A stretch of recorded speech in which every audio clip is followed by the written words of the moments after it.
See, here's the thing. God has an everlasting covenant with Israel.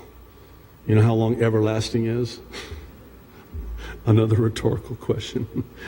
Everlasting. Forever. Okay.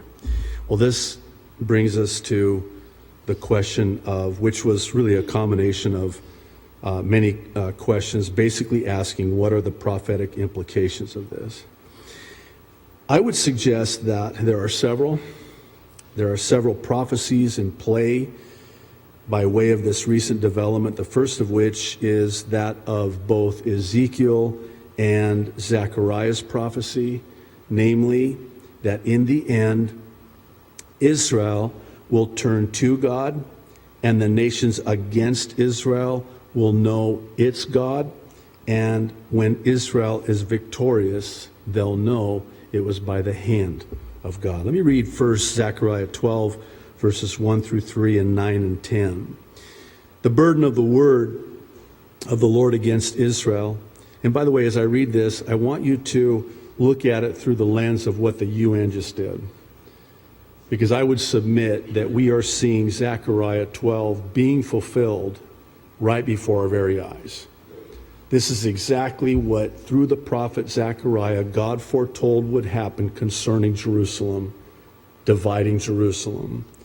Thus says the Lord, who stretches out the heavens, lays the foundation of the earth, and forms the spirit of man within him. Behold, I will make Jerusalem, not New York, not Paris, not Kaneohe, Jerusalem, a cup of drunkenness to all the surrounding peoples. They will be intoxicated, obsessed with Jerusalem when they lay siege against Judah and Jerusalem. And it shall happen in that day, verse 3, that I will make Jerusalem a very heavy stone for all peoples. What does that mean? That's the boundary stone.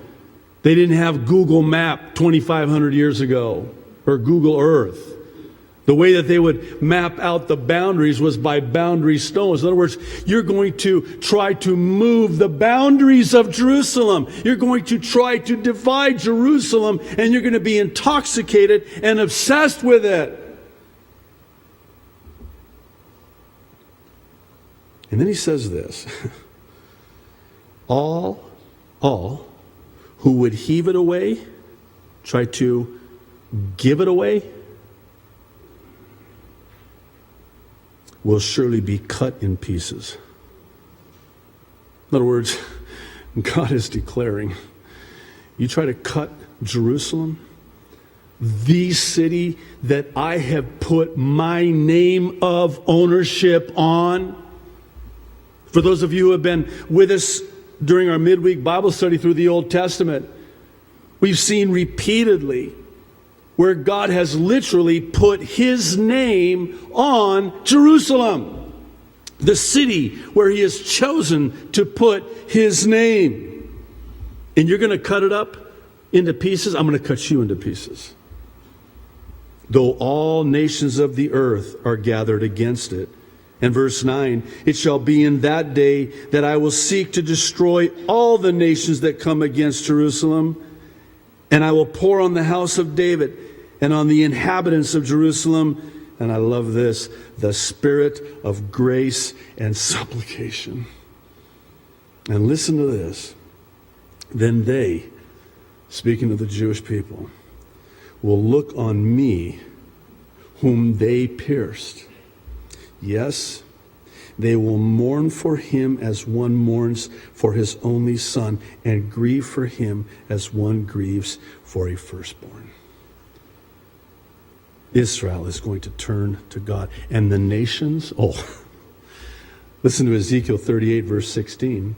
You will come up against my people Israel like a cloud, speaking to Gog, Russia, Iran, Turkey, Libya, Ethiopia, et al. To cover the land. It will be in the latter days that I will bring you against my land, so that the nations, listen, may know me. when I am hallowed in you, O Gog, before their eyes.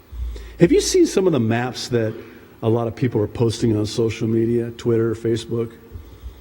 It shows a map of the Middle East. And it shows all of the Arab land. Oh my, it's massive, right? I mean, it's just massive. And they'll usually color code it, blue, whatever. So you get this map, it's just blue, through and through. And then you have to look really closely. In fact, it's so small you can't even fit the letters spelling Israel in it because it's so small. So they actually have to put a line, and then over here at the top they have to put Israel, and they have to point down to this little itsy bitsy sliver. And it's about the land. Listen, I'm not the sharpest knife in the kitchen drawer, but it ain't about the land. It ain't about the land.